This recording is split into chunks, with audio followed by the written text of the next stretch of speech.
નમસ્તે મિત્રો, દીર્ઘ educational classic ચેનલમાં આપનું ફરી એકવાર ખૂબ ખૂબ હાર્દિક સ્વાગત છે. મિત્રો, આજે આપણે ઝવેરચંદ મેઘાણીની નવલકથા સોરઠ તારા વહેતા પાણી ચોથું અને પાંચમું પ્રકરણ જોઈશું. તો ચાલો મિત્રો વિડીયો શરૂ કરીએ. વાઘજી ફોજદાર. ભાણો મોટા બાપુની ગોદમાં લોપાયો હતો. એના હાથ મહિપત રામ જમાદારના હાથના પોચા પરના મોટા મોટા ઘાટા વાળને પંપાળવા લાગ્યા હતા. મોટા બાપુનું શરીર હજુ પણ તાજા ઉલવી નાખેલા વરડ સંચાની માફક ગરમ ગરમ હતું. ગાડાવાળાની જબાન ચૂપ હતી. એણે હેહેકાર બંધ કર્યા હતા.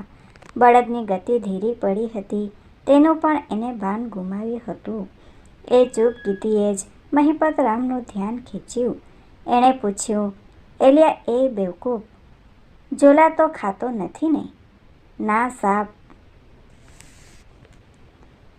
આ લૂંટવા આવ્યો ત્યારે તું શું કરતો હતો?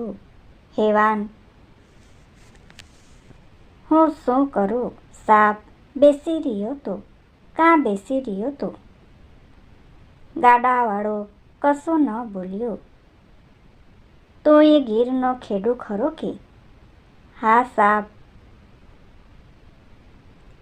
ત્યારે તું એ શું પહાડની ભોમને નથી ધાવ્યો? શું કાઠીનો એકલાનો જ ઈચારો છે? આડું લઈને ઊભો ન થઈ ગયો? ગાડા ખેડૂ કણબી દોરી વિનાના ભમરડા જેવો સૂનમૂન હતો. એણે એક જનોઈધારી લોટ મગા બ્રાહ્મણની બહાદુરી ટીથી હતી. મહિપતરામે કહ્યું, મારો ગુરુ કોણ છે? કહું, મારું ગુરુ તારી જાતનું એ કણબી જ છે. એ કોણ હે મોટા બાપુ? ભાણાને નવી વાર્તાનો ત્રાંગડો મળ્યો. એ મારા વાઘજી ફોજદાર. એજન્સી પોલીસની સ્થાપના થઈ ત્યારે પહેલાના પ્રથમ પોલીસ અમલદાર. હાથમાં હળ ચાલેલું કલમ તો એને પ્રથમ પહેલી મેં જલાવી ને મોકળાના ટાંગા જેવી સહી ઘૂંટાવી. એણે શું કર્યું હતું હે મોટા બાપુ? એણે શું કર્યું તે બધું તો સાંભળ્યું જાય તેમ નથી દીકરા, પણ એણે એક વાત તો કરી બતાવી. શિકારો કરીને સાવજ દીપડા માર્યા.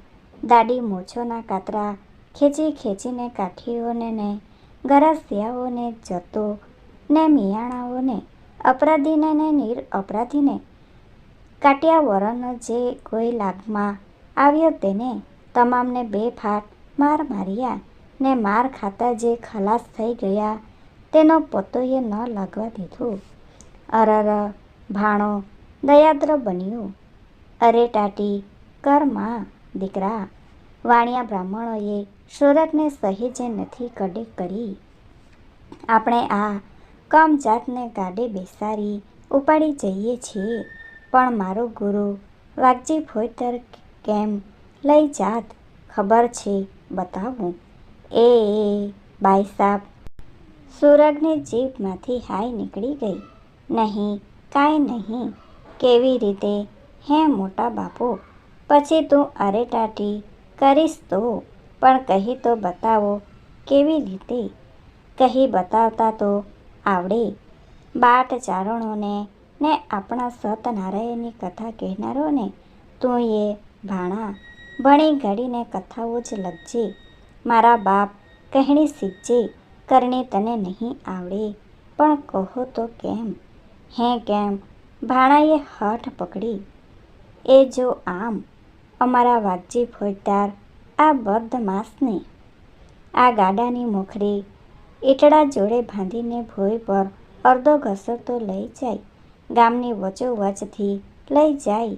છીંડિયેથી નહીં ને માથેથી કોરડા પડતા જાય. બળદોના ઢેફા વાગતા જાય. અને હવે બસ કરો ને. અંદરથી પત્નીનો ઠપકો આવ્યો. કેમ, કોઈ આવે છે પાછળ? ના ના. ત્યારે અહીં તો જુઓ જરાક શું છે. આ જુઓ ટાઢી બોળ થઈને પડી છે. કોણ? નંદુ. હા, સુવાવડી પુત્રીને પિતાએ સ્પર્શ કર્યો. બરફમાંથી કાઢેલ સોડાની બાટલી સરખું એનું શરીર હતું. આ અભાગ્યાની ફાળ ખાઈને પડી છે દીકરી, ને મેં આને જીવતો રાખ્યો. આ ભૈરવને દાંત ભીંસીને બોલતા મહિપતરામે પંચાયતના સુરગ ઉપર ગડડાપાટુના મૂંઢ માર શરૂ કર્યો. હં, બાપુ, તમે એને વારો, એનો હાથ ઝાલો, મારા ખોળામાં આનો દેહ છે, એને વારો. વહુએ સસરાને પોતાની લાજમાંથી વિનવ્યા. મહિપત વૃદ્ધે પોતાનો દેહ સુરગની આંટો પાથરીને પુત્રની કુર્તા અટકાવી. દીકરા, બ્રાહ્મણ છો, સંસ્કાર વિનાનું સુરાતન બ્રાહ્મણને શોભે. ખબરદાર હેવાન, જો એ શરણાગતને હાથ લગાડ્યો છે તો. મારી દીકરી, મહિપતનો કંઠ શેકેલી સોપારીને પેઠે ફાટ્યો. ડૂસકા ખાતી પત્ની બોલી, એમાં આ બચારાનો શો દોષ? આપણને અહીં ફગાવનાર તો બીજા છે. કોઈને દોષ ન દેશો. વહુ ડોસાએ હસીને કહ્યું, આપણું તો ક્ષત્રિયનું જીવન ઠર્યું. ખભે બંદૂક ઉપાડ્યા પછી વળી મારવાનું ને પહાડે સમુદ્રે ફેંકવાનો શો ઉચાટ? શો ઓરતો? આ તો રજપૂતી છે. હિંમત રાખો, હમણાં સામું ગામ આવશે ને ત્યાં બધી ક્રિયા કરી લેશું. ભાણાને પૂરી ગમ નહોતી પડી. પ્રશ્ન પૂછવાની એની હિંમત નહોતી. ગામ પાદરની પોચી ધૂળમાં મૂંગો ચીલો આગતા પેંડા માતાના માસલ શરીર પર ઘૂમતા બાળક જેવા લાગતા હતા. 5મું પ્રકરણ જોઈશું. લક્ષ્મણભાઈ. ગામ પાદર નજીકનો રસ્તો બે ઊંચા ખેતરોની વચ્ચે થઈને જતો હતો. ઊંટ ચાલે તો માથું જ દેખાય એટલી ઊંચી હાથિયા થોરની વાડ બેઉ ખેતરને ઢાંકતી હતી. એટલે રસ્તો બંદૂકની નળી જેવો સાંકડો બની ગયો હતો. હાથિયા થોરના હજારો પંજા સાંજના ઘેરાતા અંધારામાં મૂંગો કોઈ માનવ સમુદાય ત્યાં લપાઈને બેસી ગયો હોય તેવી યાદ દેતા હતા. હો, એવા નેરની અધ વચ્ચેથી હાકલ સંભળાયા. સામે કોઈક ગાડા આવતા હતા. આ નેરમાં સામસામા ગાડાને તારાવવાનું અશક્ય હતું. ગાડા થંભાવીને એક ગાડાવાળો સામે દોડ્યો. થોડી વારે એણે પાછા આવીને કહ્યું કે રૂના ઢોકળાના ભરતિયાની 25 ગાડાની લાંબી હેડીએ છે. એ આખી હેડીને પાછી સામે છેડે કાઢવા માટે બળદો છોડી નાખવા પડી ને ગાડા ધકેલી લઈ જવા જોવે. આપણા ગાડા પાછા લઈએ તો કેમ? સાબ, ગાડા ખેડૂએ પૂછ્યું. નહીં બને, કહી દે ઢોકળાવાળાને કે અમલદારના ગાડા છે. અમલદારના ગાડા શું ટીલા લાવ્યા છે? સામી બાજુથી ઘોડાના ગળા જેવું કોઈ ગળું ગાંગર્યું. કોણ બોલે છે? અમલદારે પોતાના કણબીને પૂછ્યું. ગીરના મકરાણી છે સાબ, એનો માલ ઠેસણે જાય છે.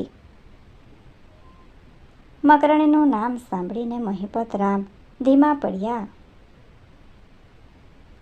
તેટલામાં પછવાડેથી કશીક ધમાલ ચકડી સંભળાઈ ને કોઈક મરદનો સ્વર ઠાકર દ્વારની ઝાલર જેવો મીઠો ગંભીર સ્વર સંભળાયો. નેણિયામાં ગાડા કાં થોભાવ્યા. ભાઈ, માતાજીઓને રસ્તો આપો, ઘેર વાછરું રોતા હશે. કોણ? લક્ષ્મણભાઈ. ગાડા ખેડૂએ અવાજ પારખ્યો. હા, કરશન કેમ રોક્યા છે ગાડા? કહેતો એક પુરુષ આગળ આવ્યો. એના માથા પર પાઘડી નહોતી. નાનું ફાડિયું લપેટેલું હતું. એના શરીરનો કમર પરનો ભાગ ખુલ્લો હતો. એની છાતી પર કાળું પહોળું એક કુંડાળું હતું. ગાડાની નજીક એ આવ્યો ત્યારે નાનો ભાણો નિહાળી શક્યો કે એ તો છાતીના ઘાટા વાળનો જથ્થો છે. કમર પર એણે ટૂંકી પછેડીનું ધોતિયું પહેર્યું હતું. પાતળી હાથીના એ દેહનો ઘાટ દેરાસરની પ્રતિમાને ઘાટને મળતો આવતો હતો. મોં પર થોડી થોડી દાઢી મૂછ હતી. હાથમાં એક ફરસી હતી ને ખભે દોરડું તથા ચામડાની બોખ લટકતી હતી.